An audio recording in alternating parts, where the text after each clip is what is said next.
Welcome. Thank you for speaking to me, Rikke, and welcome to the Razor's Edge website. First question, how are you feeling? Because you were unwell last week. Are you recovered? Pretty much. Still a bit under the weather, but I'm fever-free, and it's I'm slowly returning from the dead. Good to hear it. I'm glad you're doing all right. So, congratulations, first of all, on a brilliant new album. Well done. It's a cracking listen. Really enjoyed it, and we'll talk about that in a little while if that's okay with you. But I must say congratulations because it is a stunning album. Thank you.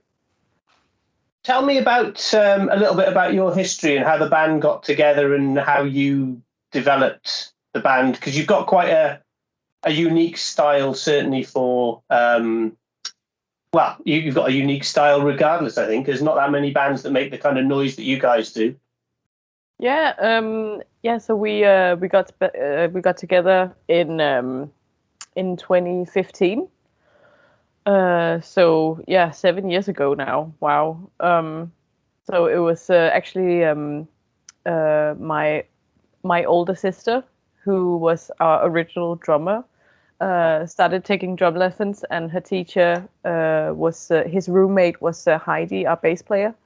And when she found out that he was teaching a girl, she immediately contacted her to ask if she wanted to try and start a band and sort of learn their instruments that way, because Heidi was learning the bass at that time. Yeah. And she was up for it, and then they found Sarah, whose boyfriend played in a band with Heidi's roommate, and back and forth, and then we decided on they needed a singer, and they just asked me because I'd done like some not metal singing before, but just like taking other like various singing styles lessons before, and they just asked me if I would be game, and we decided to rent a rehearsal space just for an afternoon, and we got together. We decided to rehearse Seven Nation Army by the White Stripes, and we got together. We tried to play it together, and we just had some beers and a chat, and the vibe was really good. So we decided to try and pursue it. Sure. So obviously Seven Nation Army is a little bit different from what you sound like now. Yeah. You talk about obviously singing different styles. Was the style that you sing now something that you'd sung before, or was this something that you developed when you started Konvent? I actually started taking metal vocal lessons, I think about 6 months before Konvent even became a thing. And it's just because I've always been so fascinated by that technique. Having been a metal fan for several years and having gone to a lot of live shows, I was just always so mind blown with the fact that these singers, they could sing in this way, and sometimes do it every night, sometimes for weeks or months in a row, and not heard their voice. So and then I realized that one of my friends was giving out lessons. Then just one day I was really drunk, and then I asked him. Finally gained the courage to jump out into it and just give it a shot, and I just really enjoyed it and just continued. Yeah. So you've had lessons for it. So for someone who's not a singer, and believe me, I'm not a singer, what's the kind of, not so much the technique, but what do you have to do to protect it? Because it's obviously quite tough on the vocal cords, isn't it? Yeah. So it's funny because every time I ask another metal singer, the answer is always different. It seems like everybody has their own unique approach or technique. Mm-hmm. But I feel like what works for me is just to not push it, to really try and to trust the mic and to trust the speakers and the monitors. Trust that they're going to do the work for you. Yeah. And you just need to focus on sort of just like creating a sound and letting that resonate within your body instead of focusing on belting it out. Yeah. Because then you're gonna be all tense in your in your throat, and that's when you hurt yourself, I think. So what about when you first started singing like that? Were there friends and family who were a little bit shocked that this noise was coming out of a young lady, should we say? Yeah, I think everybody I talk to about it is. But I think maybe for my family, I think it was like, well, she's always listened to that kind of music, so it kind of makes sense. But I think my mom is still, like she said, I don't particularly enjoy listening to her music. Well, at least she's honest. Yeah, at least she's honest. Yeah, and I know that she's gone to some of our concerts and she supports us, but she doesn't particularly like enjoy the music. But that's fine. Fair enough. You can't have your parents liking everything that you do. It wouldn't be any fun then, would it? Yeah, that's true. So let's talk about Call Down the Sun, which is your second album. Like everyone else, you've obviously been having to bring out music and work on music during some quite strange times, and I'm not quite sure what it was like where you guys were, but obviously every musician that I've spoken to has had a different challenge to recording music over the last couple of years. What was it like for you and the band in terms of getting Call Down the Sun written and recorded? Were there any challenges? Yeah, there were definitely. So we were already well on our way writing this album when the lockdown hit, and because our rehearsal space is owned by the municipality of Copenhagen, they decided to shut some of all their facilities down. So we had various times where we couldn't go out and rehearse, and the longest period was a period of 5 months where we couldn't rehearse. And I mean, we still wrote riffs and lyrics at home, but at some point you just need to add on those drums in order to move on with the song. And I felt like that kind of slowed us down. I mean, we're still very proud of the album. We're still very proud of what we've achieved with the album, but I'm still curious to see where we would have been if we'd had those extra 5 months to really perfect the songs and maybe written some more songs. I don't know. Sure. And it seems to me, having listened to it quite a lot, that it's a little bit faster in parts than maybe Puritan Masochism was, your first album that came out a couple of years ago. Is that just the way that your songwriting has evolved, or was it intentional to kind of speed it up a little bit in parts? I think it's a mix of both. We all agreed to set challenges for ourselves on this record.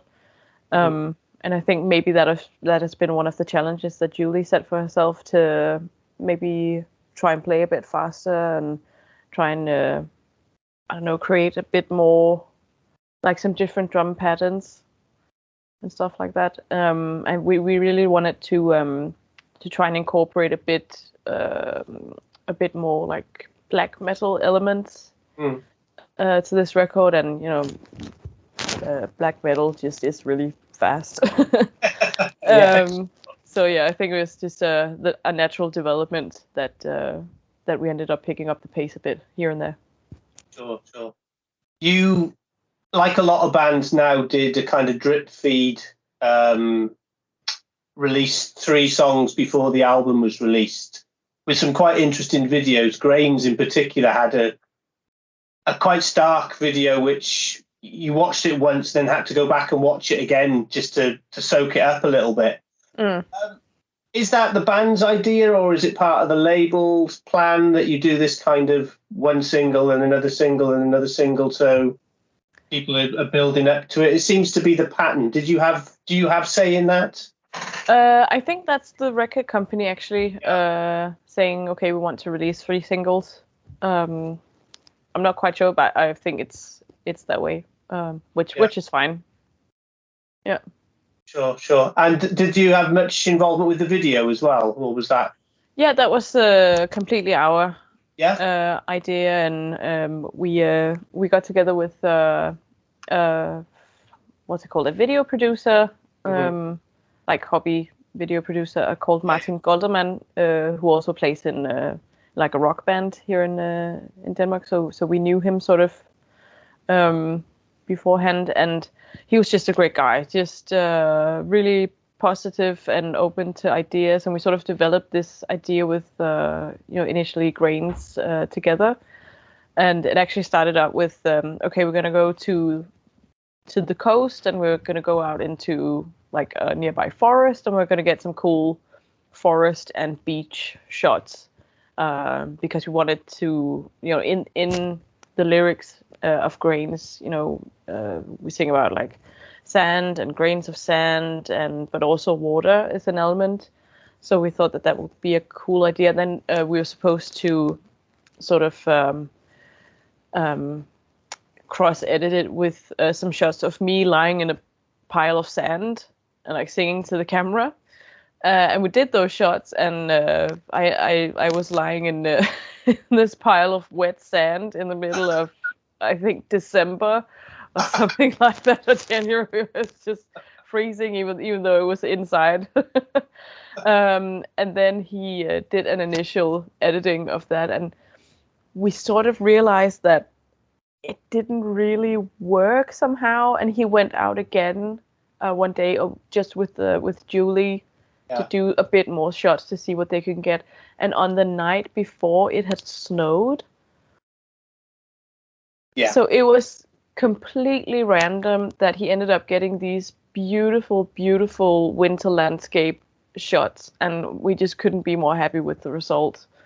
It's still the same sort of story that we're telling, but it wasn't supposed to be a winter landscape, but it ended up being that, and it's just really, really beautiful.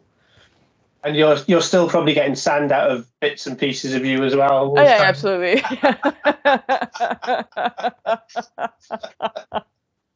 Yeah, that was a long ride home on my bicycle, I can tell you that. That's brilliant. That's absolutely brilliant. Talking about the album, I mean, I was listening to it today, and I'm in South Wales in the UK, and it's been a glorious sunny 17 degrees. And I was sitting here in my office while I was working, listening to it, thinking, this probably isn't the music I should be listening to when the sun's out. Because every time I listen to it, and I don't mean this in a bad way, it makes me slightly uncomfortable. And I think that's the way I want it to be. Yeah, nice.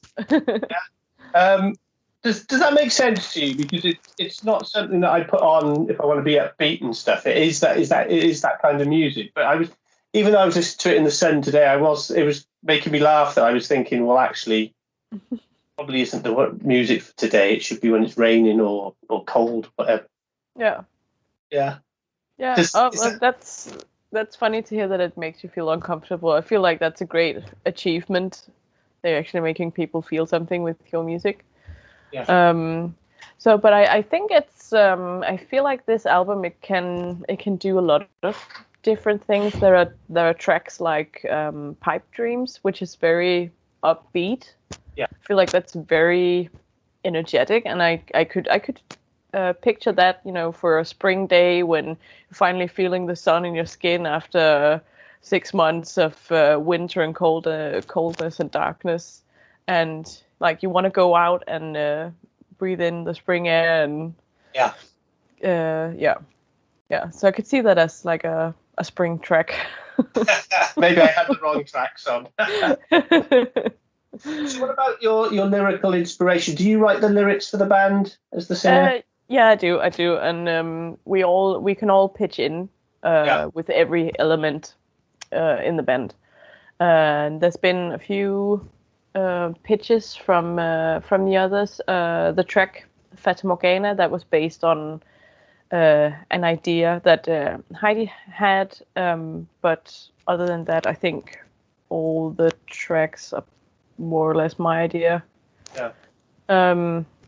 So, but everybody's welcome to having a say. And Sarah was sort of the mastermind between sort of the red thread throughout the album. When we started writing it, she pitched an idea saying that she thought it could be interesting to write an album about this sort of eternal hunt for happiness that we're seeing everywhere with, self-help books and, coaches and all that stuff. We're really living in a society that keeps telling us to chase something else, and that we need to change in order to be happy, no matter what that is.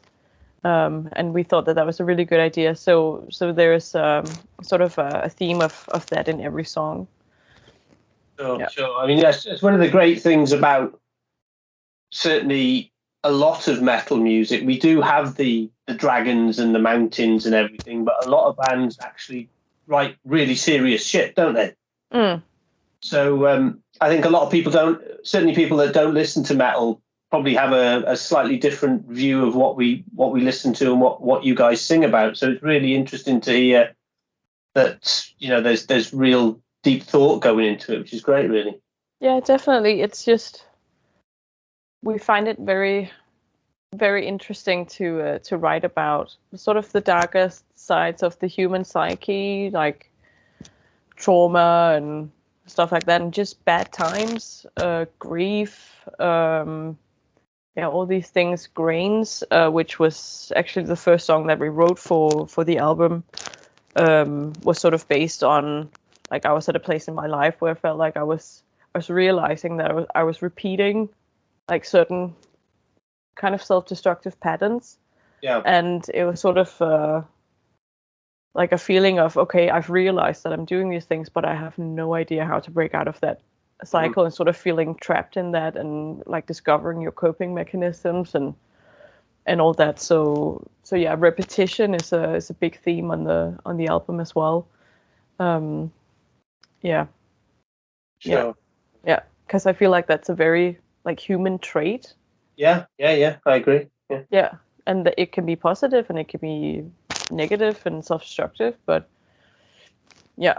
And I mean, repetition, circles. I mean, the album is called Cold Down the Sun. The sun is a massive circle. And it can be life-giving, but it can also be completely destructive. Yeah. Sure. Yeah. Sure. So the album's been out about 2 weeks now, give or take, I think. Came out on the 11th, if I'm right. I was looking at your Facebook page earlier on, and there's a great review from Metal Hammer on it. And the reviews that you get in from some of the other sites are really positive. You're obviously, I don't know, I mean, obviously it's great to have good reviews. Do you put a lot of faith in having good reviews? Does it mean something to you and the band that people actually like the music, or is it more important that it's personal to you and you've done what you feel is what you're happy with, or is it a balance? I think it's it's sort of a balance. I mean, if we put out an album which we thought, okay, this is the best work we've ever done, and we're so proud of it, if we got bad reviews, then I don't know if it would bother me that much. But as a band and as you say, this is our second album, just having a pile of good reviews is like it's just good for a band, like from a tactical point of view, because you can use that in your promotion material. I mean, there are so many places around the world where we'd love to play, in festivals and all that, all around the world. And I think that reaching those goals are just going to maybe be a bit easier if we have all these positive reviews and backing us up. Yeah. So from a tactical, like, business perspective, like, it's a good thing. But I don't know, I've always thought that music reviews were a bit funny because it is one person's view of a piece of music or a concert or an album or whatever, and it's so subjective. because my favorite music could sound absolutely horrible in someone else's ears. But yeah, I don't know. I mean, the people doing reviews, I mean, they have several years of experience and I guess hopefully expert knowledge on the various genres. I wouldn't be so sure. Sometimes we bring it. Some of them may have. Yeah, but it's funny because I keep being surprised or sort of being caught off guard by these reviews, because when we released our first album, Puritan Masochism, we were completely blown away by the positive reviews. We had not expected that at all, because, I mean, none of us are professional musicians. We didn't go to music college or anything like that. And sometimes we write a song and we're like, can this even be categorized as a song? Like, we have no idea. And Sarah, she writes these funny, like, not awkward, but like she writes these riffs that are good riffs, but from a rhythm perspective, they're completely off, and it's always a struggle for Julie to put on drums for Sarah's riffs at the rehearsal space. And it's sort of like, it's become sort of like an inside joke that Sarah's riffs are always just completely out there, but they're still great. But I think that's sort of the charm about Konvent. It's that we're not professionals, and we kind of just do what we feel like. And, you know, Sarah writes the riffs that she feels like, and, you know, we kind of, we don't try and fit our songs into a certain box, or like building our songs going like, okay, A, B, C, A, or whatever it is. Like, I don't know. I'm not a musician. You know, we sort of just go with our gut feeling. Yeah. And I think maybe that's what is giving the good reviews. I don't know if that's what the reviewers can hear. Maybe. Fair enough. I think going with your gut is normally a pretty good feeling. People have that sixth sense, don't they? So they do get it. I was reading as well that you did what's quite unusual for over here, I think. Certainly, I don't know how common it is over in Denmark and stuff, but you did this mini hangout tour where you went to, I think it was Odense, then Aarhus, and then over to Copenhagen in a couple of days, where you just met people and hung out and drank beer and did stuff with the album. Whose idea was that? Because that sounds like a cracking little idea for and great for the fans as well. Yeah, it was so much fun. So we recently signed with our new manager called Søren, who has Nightcrawler management, and he's a long-term friend of the band. I think he's Sarah's boyfriend's best friend. So we've known him for years and years and years. He's just he's so passionate about music, and he has reviewed a lot of albums as well on his blog. And he's been working in the music industry for several years, and he really takes it seriously, and he's just an all-around great guy. And it was his idea to do this mini tour, and we thought, okay, well, it's a bit funny that we're not going to play any shows, but okay, let's just try and do it and see what happens. And we're going to bring some t-shirts and some records, and let's see if anyone wants to show up. and people did, and people came out and said hi and bought the record. And it was a really fun way to sort of celebrate the release. Yeah, and a great way for a fan to actually go and buy the record off the band, rather than as most of us end up having to do these days. It just comes through the door through from the record label or whatever. To actually be able to go and buy it from the band in person and say hello and thank you and all the rest of it is just a great idea, I think. Yeah, it was fun. Yeah. Everybody was so nice. So talking about playing live, you obviously have had. Obviously, you were going to go out with 1914 before obviously everything went a bit crap in the over in Ukraine and stuff, which obviously we're devastated about everywhere. But for you now, you're heading out with a couple of other bands, and you're kind of co-headlining, aren't you? I think, is that right? Yeah, that's right. Yeah. So we're very, very lucky that Implore could take over on a very short notice. So we're gonna head out with them, and then 2 Danish bands called Livløs and (0 parenthesis), and then a band called High Race is gonna join us on some of the dates as well. Mm-hmm. That sounds great. And when does that start? On the 8th of April. Oh, not long then. Yeah. Not long, yeah. Yeah. So a lot of things to prepare. So we start off in Denmark. I think 3 Danish dates, and then it's off to Stockholm, I think, and then all around Northern Europe. And what about have you got any festivals in the pipeline in the summer, as we seem to be moving back towards what happened 3 years ago when life was normal? We do.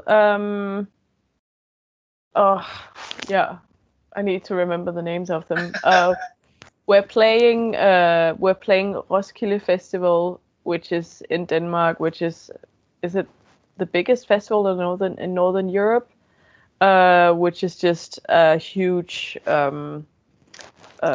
goal of ours to play the actual festival. We played the warm-up days in 2019, which was a great experience as well. It felt really huge, but to actually play on the festival itself in one of the tents that we've all seen massive shows on during the years, it's completely mind-blowing. We also have Full Force festival, which is pretty huge. We also have Desert Fest in London and Berlin. Oh, you're playing London. So is that your first UK date? It's our second. Yeah, we managed to have another show in London. Yeah, in early 2020. Before lockdowns and all that. Brilliant.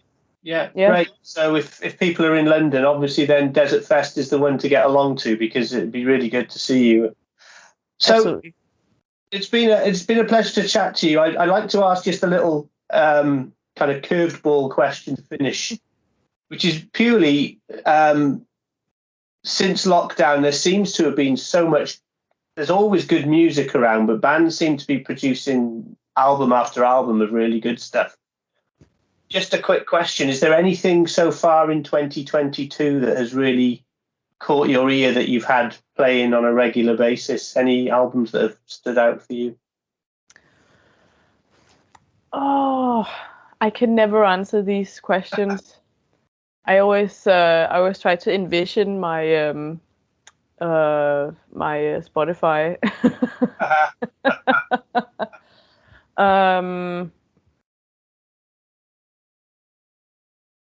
I'm sure there is. I know there is.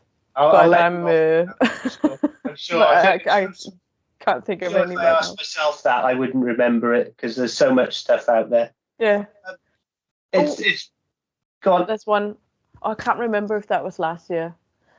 It was probably last year. I was just thinking about the latest Archfire album, but I think that was released like late last year.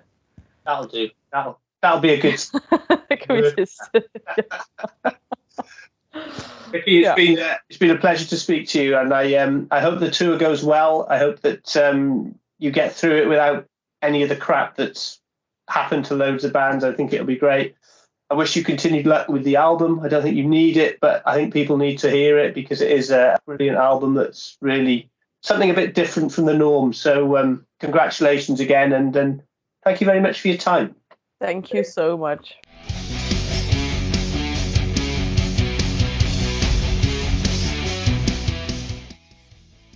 Thanks for listening. Make sure you keep up to date with future episodes by subscribing to our channels. For more information on this podcast, or for all the latest music news, reviews, interviews and more, head over to our website www.therazorsedge.rocks.